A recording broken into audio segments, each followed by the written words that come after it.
अस्सलाम वालेकुम। सब भाई कैसे हैं? ठीक है, खैरियत से हैं। ये आज हम आपको बताने वाले हैं, ये सिल्वर की प्लेटों वाली वॉशिंग मशीन की मोटर है।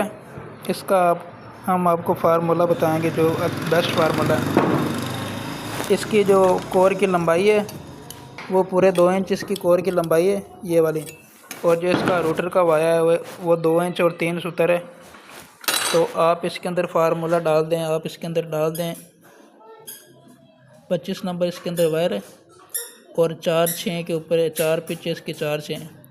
छोटे कोयल के टर्ने आप कर दें 80 और बड़े कोयल के 160 कर दें। इसका वज़न तकरीबन आएगा 80 ग्राम इसका वज़न आएगा। 4 सेट आप नीचे इसके अंदर डाल दें और 4 ऊपर डाल दें, इंशाल्लाह बहुत अच्छी चलेगी।